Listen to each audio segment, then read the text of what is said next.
lugar onde Deus habita, refúgio do seu amor. Ali sua graça é bendita, família. Gênesis, capítulo de número 12, a partir do verso 1. Passagem bem conhecida é o chamado de Deus para Abraão, e o reverendo João Granadeiro falou que esse mês vocês têm trabalhado o tema das missões. Agosto é o mês das missões na IPB, e essa passagem, apesar de não parecer, ela fala muito sobre a obra missionária, e eu queria, partindo dela, falar sobre um tema que é o nosso Deus como um Deus missionário. Nosso Deus é um Deus missionário, e essa é uma característica de Deus que eu quero destacar, um atributo divino que eu quero apontar essa noite com os irmãos, partindo desse texto de Gênesis 12, 1 a 3, né? Esses versos. Eu não vou fazer a exposição exatamente de cada porção desses versos, mas apenas de uma pequena parte do verso 3, ainda que contextualizando aqui o capítulo 12. Gênesis 12, 1 a 3, assim está escrito, e é a palavra de Deus. Ora, disse o Senhor a Abraão, sai da tua terra, da tua parentela e da casa de teu pai, e vai para a terra que te mostrarei. De ti farei uma grande nação, e te abençoarei, e te engrandecerei o nome. Sê tu uma bênção. Abençoarei os que te abençoarem, e amaldiçoarei os que te amaldiçoarem. Em ti serão benditas todas as famílias da terra. Amém. Vamos orar mais uma vez. Santo Deus, nosso Pai, nós queremos te pedir, Senhor, que o Senhor nos abençoe com a bênção da iluminação divina, para que possamos, ó Deus, compreender a Tua palavra, compreender as Escrituras, ó Deus, e tendo, ó Pai, compreendido-a na mente, possamos também aplicar na nossa vida, que ela permeie o nosso coração, transforme quem somos e também os nossos hábitos, o nosso comportamento, ó Deus, que seja para a glória do Senhor o nosso viver. É isso que nós pedimos, no nome do Senhor Jesus Cristo. Amém. Amém. Irmãos, nós cantamos agora, somos servos de Deus. Nós queremos servir a Deus da melhor maneira possível. E às vezes nós podemos nos perguntar, o que nos impede? O que será que nos impede de sermos mais proativos na missão, na obra do Senhor, no trabalho da igreja, ou mesmo numa atividade missionária um pouco mais dedicada, um pouco mais enfática? Irmãos, o nosso maior problema, o nosso maior desafio, não é exatamente recursos, não são exatamente o local onde nós estamos, o apoio da igreja, não é nada disso. O maior desafio, o maior impedimento para a participação da obra missionária de absolutamente todos os crentes é a nossa visão limitada sobre Deus, é a nossa teologia. Geralmente, uma teologia fraca gera crentes fracos, uma boa teologia gera bons crentes. Quando eu tenho uma boa visão sobre quem Deus é, eu consigo me empenhar mais e me adequar o meu viver àquilo que é o viver de Deus. E nós não apenas temos uma não tão boa teologia, como muitas vezes nós também não temos uma tão boa missiologia. Ou seja, o nosso grande problema para servirmos melhor na obra do Senhor, na verdade, é a nossa visão limitada sobre quem Deus é e sobre qual é a sua missão. Geralmente nós temos uma tendência de olhar para Deus como sendo um grande rei que está no seu trono, governando todas as coisas. Ele criou e ele governa de maneira estática, parada, sem movimento, sem ação, sem propósito, sem objetivo. É quase como que apenas conduzindo a história para que ela não perca o rumo, mas ele não tem um destino tão definido. Conhecer, irmãos, quem Deus é, significa conhecer os seus atributos, conhecer as características de Deus, conhecer o Deus que se revelou nas Escrituras em detalhes.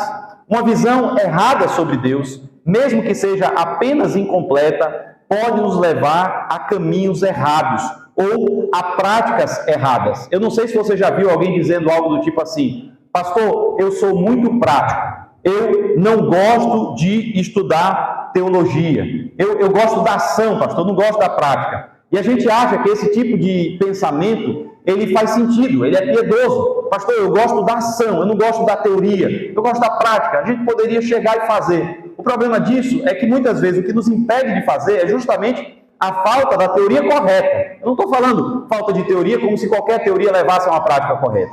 Mas a teoria correta leva sim a uma prática correta. E meus irmãos, dizer que nós não gostamos de estudar é completamente incompatível com a vida cristã. Vê só, Deus nos deixou um livro, Deus nos deixou um texto. É característico, portanto, daqueles que buscam adorar a Deus, buscar o conhecimento, amar o estudo, amar as Escrituras, amar a sua palavra. Aquele que não ama a palavra de Deus não conhece a Deus. Qual é o contexto da porção que nós lemos aqui? O que ela nos ensina sobre esses atributos de Deus? Irmãos, o livro do Gênesis é o livro do princípio. Ele vai nos ensinar que nós fomos feitos para viver com um propósito. Deus nos criou com um objetivo. Nós fomos feitos para viver com propósito. Deus vive com propósito. Deus não vive sem propósito. Deus existe e Ele tem propósito para cada uma das coisas que Ele criou. E você precisa dedicar a sua vida a um propósito maior do que a sua própria vida. É muito simples a gente pensar que o nosso propósito tem a ver com a realização pessoal. Meu propósito de vida, pastor, atualmente é estar num emprego melhor. Meu propósito de vida é ganhar mais dinheiro. Meu propósito de vida é ajudar a minha família. Você consegue pensar como que esse propósito de vida ele é limitado? Ele se adequa a um padrão muito específico. Veja, irmãos, Deus não é aquele que só serve para resolver os nossos problemas pessoais. Às vezes a gente acha que Deus é aquela pessoa que vai resolver todos os nossos problemas pessoais. Ele vai lidar com a nossa condição financeira para que melhore, Ele vai lidar com a nossa condição de saúde para que esteja estabilizada, Ele vai nos prover segurança, e parece que tudo gira em torno de nós mesmos, como se nós fôssemos o centro da vontade de Deus e não Ele, como deveria ser o centro da nossa. É como se Ele estivesse de plantão para nos ajudar cada vez que enfrentamos circunstâncias difíceis. E isso se dá pela nossa visão limitada de quem é Deus, qual é o seu propósito e para que nós mesmos existimos. Deus tem um propósito eterno, glorioso, infinito, muito maior do que nós mesmos. E nós devemos nos enxergar nesse grande propósito, que é o propósito de Deus. Deus tem um propósito muito maior. Mas a pergunta é, qual é esse propósito? E é exatamente sobre isso que eu gostaria de falar com os irmãos hoje. O propósito de Deus, conforme apresentado aqui em Gênesis capítulo 12, verso 1 a 3. Aqui nós temos, meus irmãos, o ensino de que o nosso Deus, ele tem uma missão. O nosso Deus é um Deus missionário. Ele mesmo tem uma obra que Ele está fazendo e Ele nos convida a participarmos dessa grande obra que não é nossa, não é da igreja, não pertence a nós. Essa é uma obra do Senhor e nós participamos como cooperadores do reino, como embaixadores da missão que Ele mesmo tem tratado. Irmãos, primeiro nós temos aqui em Gênesis 12, 1 a 3, que a promessa de Deus revela o seu propósito. E qual é exatamente a promessa de Deus? Deus diz aí em Gênesis 12, verso número 1. Ora, disse o Senhor a Abraão, sai da tua terra, da tua parentela e da casa de teu pai, e vai para a terra que eu te mostrarei. De ti farei uma grande nação, e te abençoarei, e te engrandecerei o nome. Sê tu uma bênção. Veja que, nesse primeiro momento, ele traz diversas promessas para Abraão. Ele pede para que Abraão saia, para que ele vá, para que ele se afaste, porque ele tem um programa, ele tem um propósito na vida de Abraão. E esse sair da terra e ir para a terra onde ele haveria de mostrar, envolve uma série de bênçãos. Veja que o verso 2 vai dizer aí quais são essas bênçãos que Deus tem para Abraão. Ele diz aí, de ti farei uma grande nação. Quando a gente olha isso aqui, a gente pensa, poxa pastor, que legal, que maravilha. Deus tem uma bênção para a minha vida. Deus tem promessas para mim. Eu gosto dessa parte. Eu acho legal essa ideia de me tornar uma grande nação. Me tornar numeroso quanto aos meus descendentes, quanto aos meus filhos. E ele diz aí, te engrandecerei o nome. Aí gente, que maravilha. Eu também gosto disso, pastor. Ter muitos filhos, uma família grande, um nome grande. E ele diz ainda, sê tu uma bênção. Olha quantas promessas Deus tem dado a Abraão aqui. E no verso 3 ele diz mais, ele fala, Abençoarei os que te abençoarem e amaldiçoarei os que te amaldiçoarem. Puxa, que promessa extraordinária! Esse homem é especial, é um homem abençoado realmente. É um homem que Deus vai manifestar na vida dele uma coisa extraordinária. Mas eu quero que os irmãos percebam que cada uma dessas bênçãos concedidas a Abraão não é para que ele veja essas coisas como um fim em si mesmo. Não é para que ele pense assim: eu terei muito recurso, muito dinheiro, e isso para o meu próprio bem. Ou para que ele pense: eu tenho uma família grande, e isso para que ela me sirva. Deus está agora me servindo para que eu seja feliz, próspero, numeroso, grande, poderoso. Não. O verso 3, ele termina a nossa porção dizendo: em ti serão benditas todas as famílias da terra. Veja, irmãos, que o texto vai dizer em ti. A ideia aqui é que nele, em Abraão, através de Abraão, todas as famílias da terra seriam benditas. Ou seja, ele não seria apenas alguém abençoado, mas que ele seria um canal de bênção. Através dele, outras famílias seriam alcançadas. Outras famílias seriam abençoadas. Eu gostei muito do lema da igreja aqui em Califórnia: adorando a Deus, cuidando de famílias. Porque quando Deus constituiu Israel no Antigo Testamento através de Abraão, Deus diz: em ti serão benditas todas as famílias da terra. Deus criou a igreja para isso, para que através das famílias da igreja, outras famílias fossem alcançadas, outras famílias fossem abraçadas. E veja que o texto diz aí: todas as famílias da terra. A expressão usada aqui, irmãos, para família, ela pode ser entendida não apenas como núcleo familiar, no sentido de pai, mãe e 3 filhos ali, como nós entendemos o sentido de família hoje, mas como povos. A ideia aqui, o sentido dessa bênção que Deus dá a Abraão, é que através de Abraão, as diversas etnias, as diversas nações, os diversos países em todos os 4 cantos da terra seriam abençoados. Eu quero que os irmãos pensem sobre o contexto em que essa promessa está inserida. Quando nós vemos Gênesis capítulo número 10, nós vemos aqui os descendentes de Abraão sendo apresentados.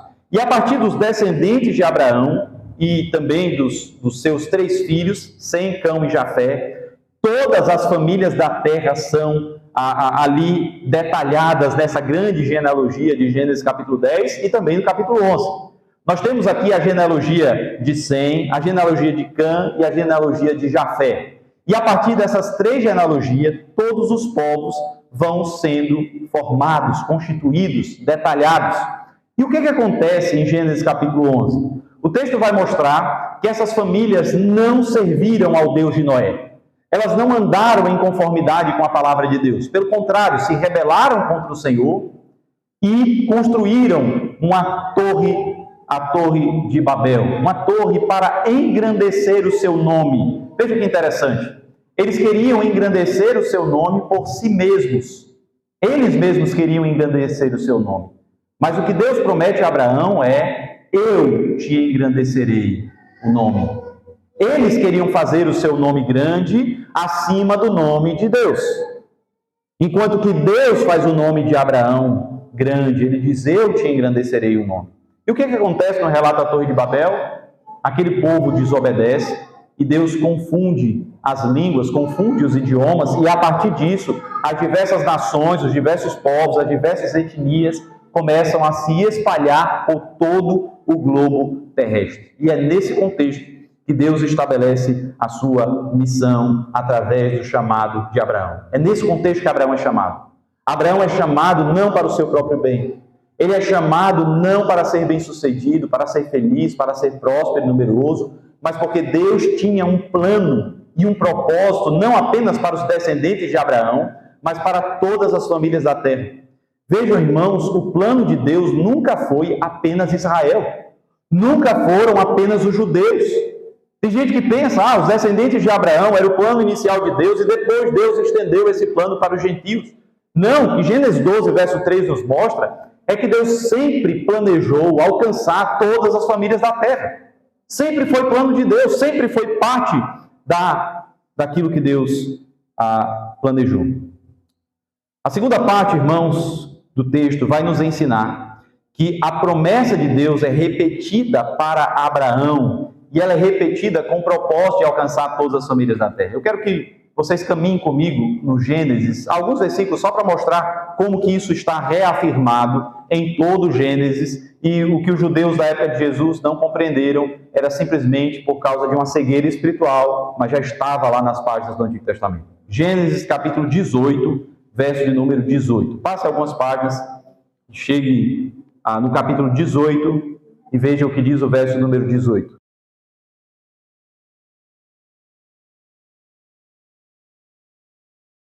Eu vou começar do verso 17, Deus está anunciando a destruição de Sodoma e Gomorra, e Gênesis 18, 17 diz: Disse o Senhor, ocultarei a Abraão o que estou para fazer, visto que Abraão certamente virá a ser uma grande e poderosa nação, e nele serão benditas todas as nações da terra.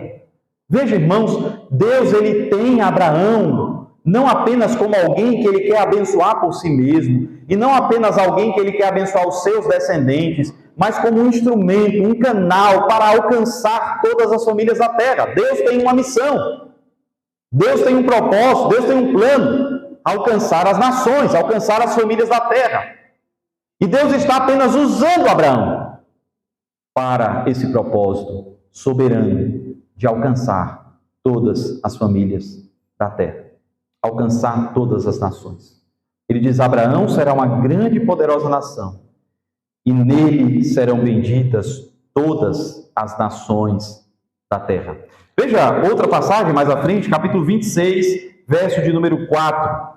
O texto vai falar de Isaac, Gênesis 26, o verso de número 4. Deus vai aparecer para Isaac, no verso 2, o texto vai dizer, Gênesis 26, 2, apareceu-lhe o Senhor e disse, não desças ao Egito. E aí, ele vai falar no verso 3 sobre aquilo que ele confirmou com o juramento que fez a Abraão, e o verso 4, então, ele repete a promessa para Isaac. Veja só: multiplicarei a tua descendência como as estrelas do céu, e lhe darei todas essas terras. Aí você pensa assim, poxa, que coisa boa, Isaac vai ser rico, Isaac vai ser poderoso, ele vai ter muitas terras, todas as terras serão dadas para ele. Mas veja que isso não é como um fim em si mesmo. Não é para que Isaac se orgulhe, agora sem riqueza, e usufrua dos seus bens. O verso termina dizendo: na tua descendência serão abençoadas todas as nações da terra.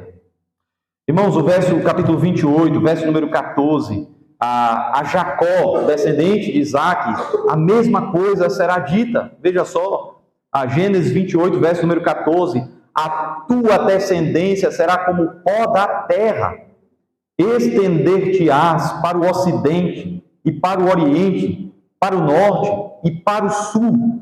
Em ti e na tua descendência serão abençoadas todas as famílias da terra. Louvado seja o nosso Deus Todo-Poderoso. O propósito sempre foi esse, sempre foi abençoar um povo, para que esse povo tivesse capacitação, para que as famílias da terra fossem alcançadas. Veja, irmãos, ser igreja não é apenas sobre a minha família, não é apenas sobre o que Deus pode dar para mim, para os meus descendentes, não é apenas sobre os meus filhos, não é somente sobre ouvir um bom sermão, ter boas aulas para os meus filhos. Tudo isso é importante, tudo isso edifica a nossa família, mas há um propósito maior, há um plano superior, e nós precisamos estar conectados nesse plano, participar dessa missão que é muito maior do que nós mesmos, é muito maior do que a nossa própria família, é muito maior do que o nosso próprio patrimônio.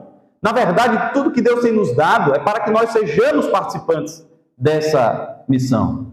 A promessa de Deus, irmãos, então, ela é finalmente confirmada através da vida de Abraão. Se você olhar o capítulo de número 22, o verso de número 1 até o verso 18, nós temos aqui a provação, a grande provação. Deus prova a Abraão através daquele sacrifício de Isaac. Abraão é chamado a sacrificar o seu filho, Isaac, o filho da promessa. Se você lê essa história, você pode se perguntar por que Deus declarou as promessas, a promessa para as nações se cumpriria por causa desse ato particular de obediência. Eu quero que você veja que o final da história, ele vai trazer essa promessa em particular.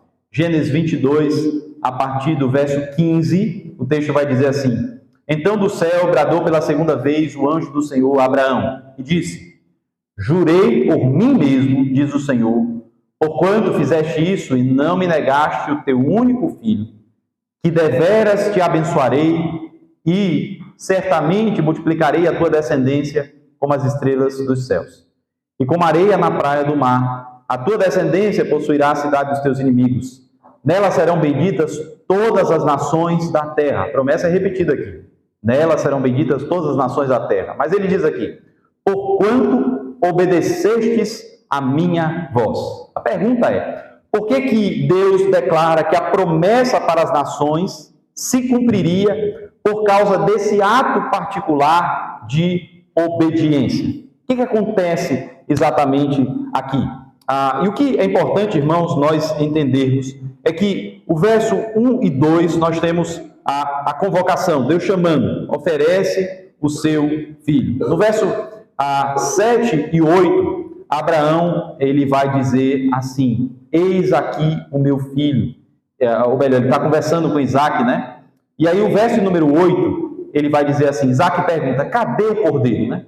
Cadê o cordeiro para o holocausto? Vocês conhecem a história? Eu não vou relembrar ela toda. Mas o verso número 8, Abraão responde: Deus proverá para si, meu filho, o cordeiro para o holocausto. E seguiam antes. Veja que ele está o tempo todo disposto, mas ele entende que Deus haveria de prover o cordeiro. Abraão é chamado de pai da fé. E a família de Abraão, ela é a família da fé. Veja só, irmãos, Abraão está consagrando seu filho para um propósito divino. Ele está consagrando seu filho para que as famílias da terra possam ser alcançadas através dele. Isso certamente é um prenúncio do nosso Senhor e Salvador Jesus Cristo. Jesus é o nosso substituto. Jesus é a provisão de Deus para abençoar as famílias da terra. Esse ato particular de obediência de Abraão, ele na verdade aponta que a vida de Abraão é apenas um instrumento para a vinda do Messias, para a vinda do Cristo. O nosso Senhor Jesus Cristo haveria de vir. E Abraão é esse instrumento para ser alcançado pela graça de Deus. Irmãos, o povo de Deus, portanto, é um povo que foi formado desde o começo para participar do seu propósito. Nós somos comunicadores ativos da bênção de Deus. Voltando lá para Gênesis 12, 1 a 3, nós temos lá, irmãos, a ideia de que ele estava sendo chamado para que ele seja uma bênção, para que nele seja abençoada todas as famílias da terra. Veja, meus irmãos, o propósito pelo qual Deus escolheu Abraão era para que ele e a sua família exercesse um papel-chave dentro do seu propósito eterno, dentro do propósito que Deus tinha para as famílias da terra.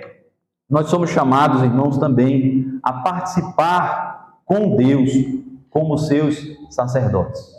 O povo de Deus é uma nação de sacerdotes e nós somos chamados a cooperar nesse propósito de glorificar a Deus através da obra missionária. A pergunta que fica para nós é: qual é a missão do Senhor? Qual é o propósito de Deus? O nosso Deus, meus irmãos, para a sua glória, em adoração global, Deus se propõe a redimir um povo dentre todos os povos e estabelecer um reino dentre todos os reinos da terra. Aprove ao nosso Deus Todo-Poderoso constituir um povo para a sua glória. Muita gente diz assim: pastor, o propósito maior da igreja não é exatamente as missões, não são as obras missionárias, é a adoração. O fim principal para o qual o homem foi criado é a adoração. Mas, meus irmãos, adoração e missões não são coisas que estão em conflito, como se uma coisa estivesse em primeiro lugar e a outra coisa estivesse em segundo lugar ou algo desse tipo. De fato, o fim principal do homem é glorificar a Deus, é a adoração. Mas as missões são o principal meio de levar as pessoas à adoração. A evangelização, a pregação do evangelho é exatamente para que todos os povos adorem a Deus. Nós pregamos o evangelho para que todos os povos o adorem, para que todo povo, língua, tribo, nação adore o único Deus Todo-Poderoso. Portanto, as missões são um meio de adoração a Deus. Não há oposição entre adoração e missões. Missões é o meio que Deus usou para que os povos adorem a Deus. Existe um livro do pastor John Piper, eu acredito que os irmãos talvez já tenham conhecimento, e o título é Alegrem-se os povos. Ele vai justamente trabalhar essa ideia de que missões e adoração não são coisas que estão em oposição, em contraste, mas Deus usa justamente as missões para que todos os povos o adorem. Nós precisamos entender, irmãos, que há um problema no mundo, e esse problema do mundo é um problema que precisa ser tratado através da obra missionária que Deus tem capacitado a igreja para isso. Existe um modelo no próprio livro de Gênesis para nós. A gente viu que Abraão seria abençoado e que na sua bênção todas as famílias da terra seriam alcançadas. Em ti serão benditas todas as famílias da terra. O descendente dele, Isaac, seria abençoado. O descendente dele, Jacó, seria abençoado. Todos eles foram chamados para sair da sua zona de conforto. Sai da tua terra, da tua parentela. Todos eles foram chamados a constituir uma grande nação, para que essa grande nação então pudesse alcançar todas as famílias da terra. Mas há um primeiro grande enviado, e esse primeiro grande enviado é José. Você deve conhecer a história de José, o livro do Gênesis já vai tratar sobre ele. O modelo de José nos ajuda a entender como que podemos cooperar com Deus para trazer bênção de vida.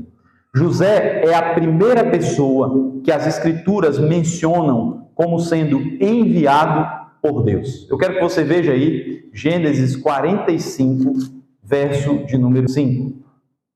Gênesis 45, verso número 5, é a passagem que José se dá a conhecer a seus irmãos. Ele dá-se a conhecer aos seus irmãos. Gênesis 45. E aí no verso número 5, José vai na sua apresentação, expressar o que ele está fazendo no Egito.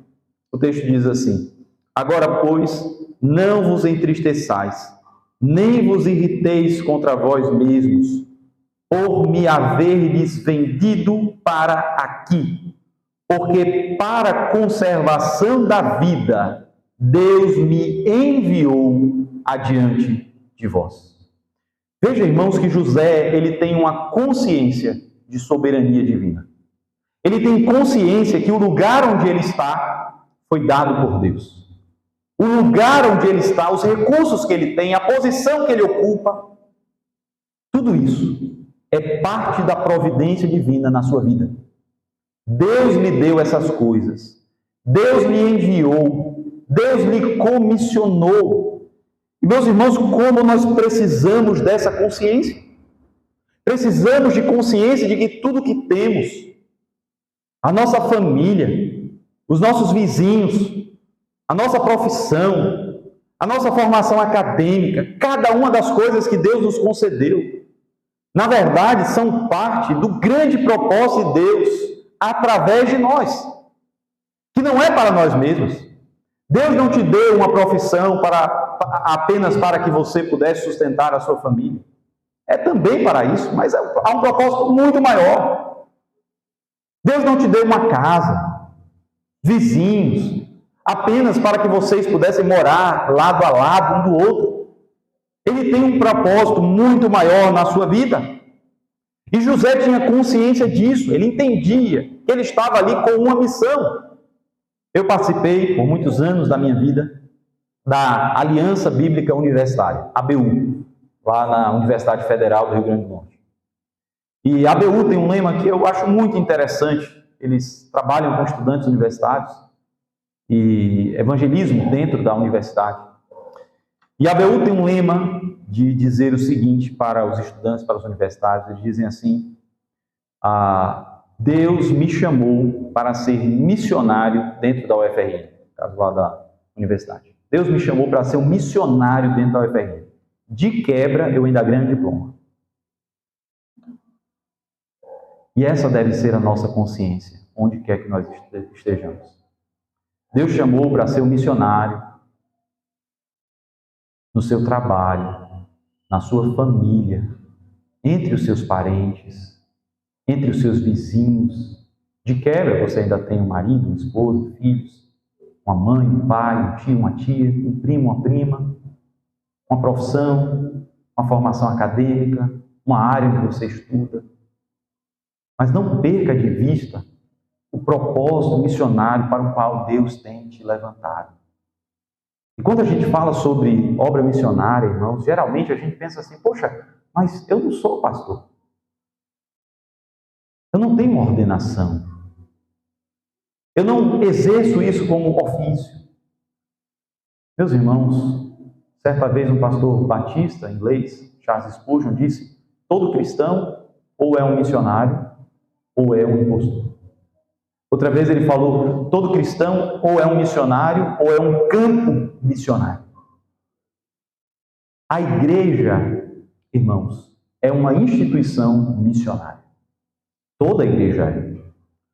Nenhuma igreja existe para outro propósito que não um propósito missionário. A igreja, ela não tem uma área missionária. Não é como se a igreja fosse assim: olha, ela serve para culto, ela serve para trabalho com crianças, ela serve para serviço social e tem uma área lá da igreja que é a área missionária. Não. Essa visão está completamente equivocada. A igreja em si é uma missão. A igreja não tem uma missão. Ela é uma missão. Ela é uma missão.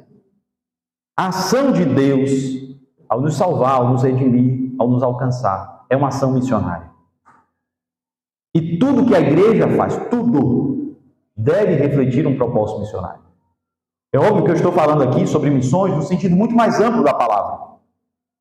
Quando a igreja se reúne em culto público como esse, essa é uma obra missionária. Convidados vêm à igreja, visitantes aparecem aqui, ouvem a pregação do Evangelho e são impactados quando ouvem falar de Jesus Cristo. Isso é também uma parte da obra missionária. Certamente ela pode fazer muito mais quando ela se enxerga como uma missão. Há muito mais coisas para ser alcançado. Mas individualmente, nós como parte do corpo de Cristo, como membros do seu corpo, nós somos embaixadores do Rei, nós somos missionários também, engajados na grande obra do Senhor. Irmãos, eu estou concluindo algumas aplicações. Jamais se esqueçam disso.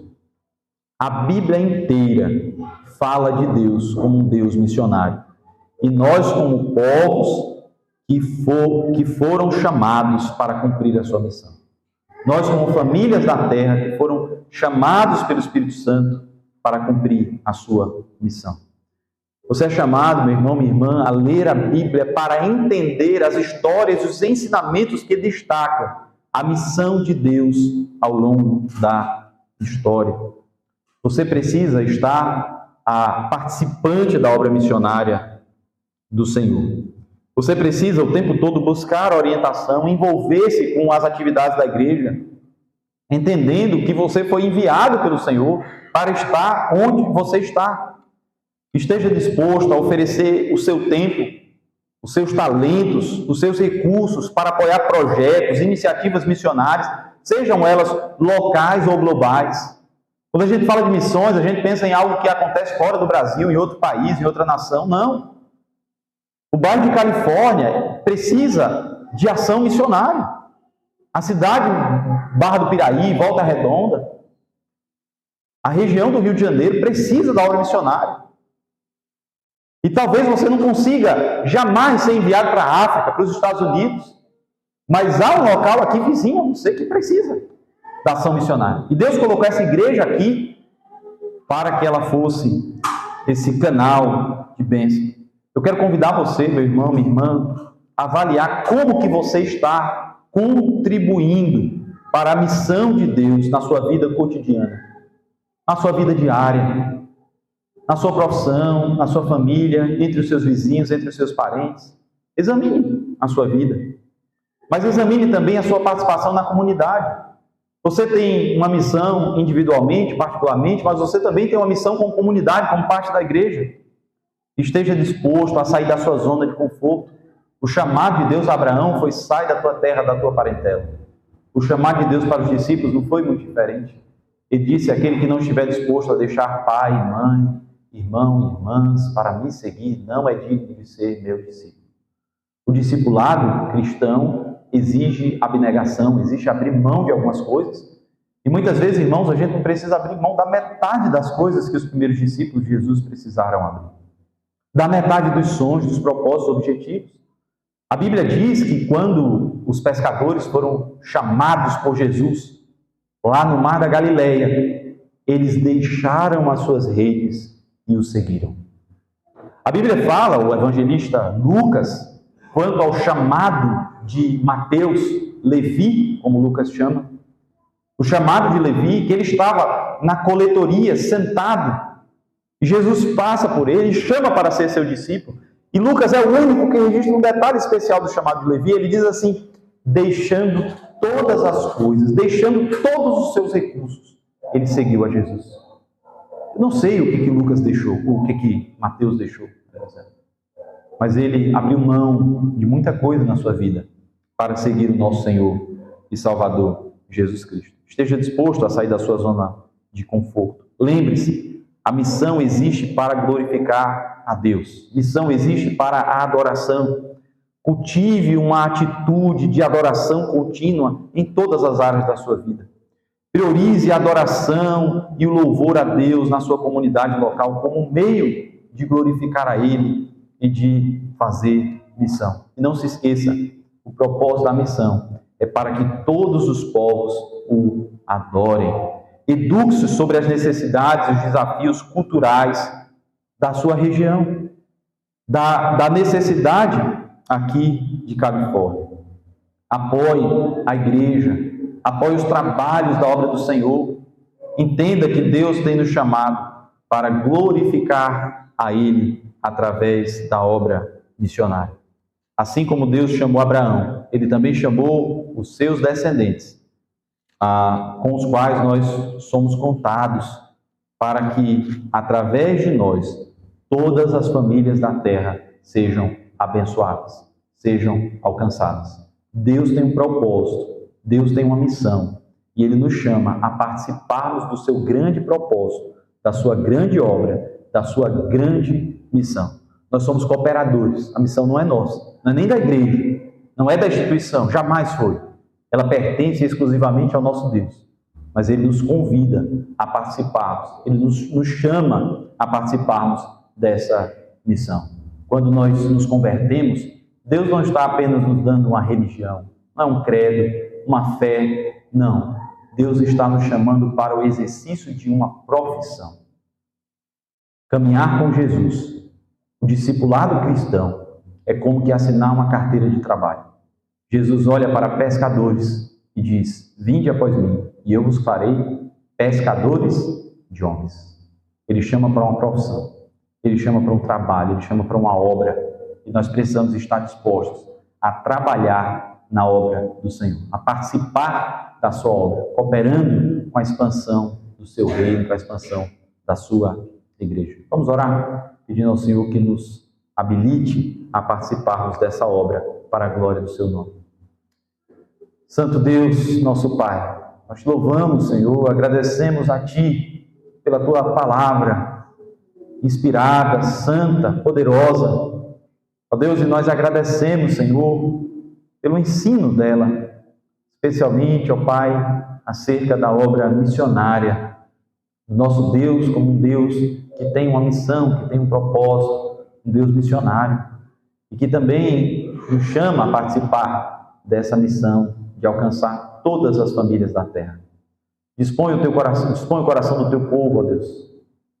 Trabalha em nós, muda a nossa mente, as nossas convicções, para que possamos glorificar o teu nome através do nosso serviço ao teu reino. É assim que nós oramos, agradecidos, em nome de Jesus Cristo. Amém.